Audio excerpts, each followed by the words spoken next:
नीला सियार की कहानी। एक बार की बात है, एक जंगल में बहुत तेज हवा चल रही थी। तेज हवा से बचने के लिए एक सियार पेड़ के नीचे खड़ा था। तभी उस पर पेड़ की भारी शाखा आकर गिर गई।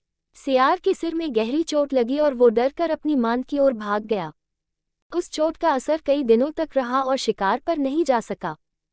खाना न मिलने से सियार दिन प्रतिदिन कमजोर होता जा रहा था।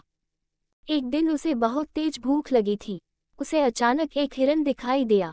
सियार उसका शिकार करने के लिए बहुत दूर तक हिरन के पीछे दौड़ा, लेकिन वह बहुत जल्दी थक गया और हिरन को नहीं मार पाया।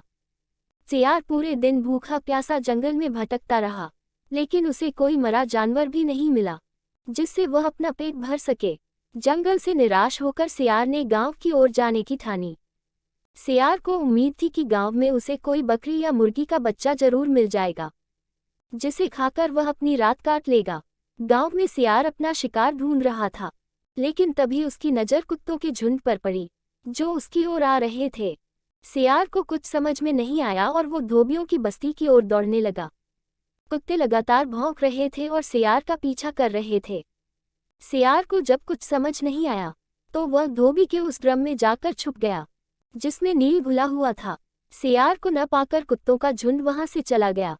बेचारा सियार पूरी रात उस नील के ड्रम में छुपा रहा। सुबह जब वह ड्रम से बाहर आया तो उसने देखा कि उसका पूरा शरीर नीला हो गया है। सियार बहुत चालाक था। अपना रंग देखकर उसके दिमाग में एक आइडिया आया और वह वापस जंगल आ गया। जंगल में पहुंचकर उसने ऐलान किया कि वह भगवान का संदेश देना चाहता है, इसलिए सारे जानवर एक जगह इकट्ठा हो जाएं। सारे जानवर सियार की बात सुनने के लिए एक बड़े पेड़ के नीचे एकत्रित हो गए। सियार ने जानवरों से कहा, क्या किसी ने कभी नीले रंग का कोई जानवर देखा है?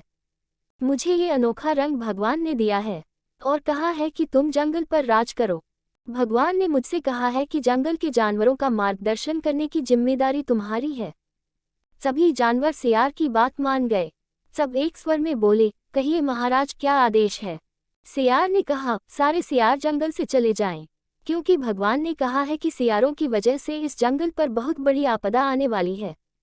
नीले सियार की बात को भगवान का आदेश मानकर सारे जानवर जंगल के सियारों को जंगल से बाहर खदेड़ आए। ऐसा नीले सियार ने इसलिए किया क्योंकि अगर सियार जंगल में रहते तो उसकी पोल खुल सकती थी। अब नीला सियार जंगल का राजा बन चुका था। मोर उसे पंखा झलते और बंदर उसके पैर दबाते। सियार का मन किसी जानवर को खाने का करता तो वह उसकी बलि मांग लेता। अब सियार कहीं नहीं जाता था, हमेशा अपनी शाही मांद में बैठा रहता और सारे जानवर उसकी सेवा में लगे रहते। एक दिन चांदनी रात में सियार को प्यास लगी। वह मांद से बाहर आया तो उसे सियारों की आवाज़ सुनाई दी। रात को सियार हूँ हूँ की आवाज़ करते हैं क्योंकि ये उनकी आदत होती है। नीला सियार भी अपने आप को रोक न सका, उसने भी जोर जोर से बोलना शुरू कर दिया। शोर सुनकर आसपास के सभी जानवर जाग गए। उन्होंने नीले सियार को हूँ हूँ की आवाज़ निकालते हुए देखा। तब उन्हें पता चला कि ये एक सियार है और इसने हमें बेवकूफ़ बनाया है। अब नीले सियार की पोल खुल चुकी थी।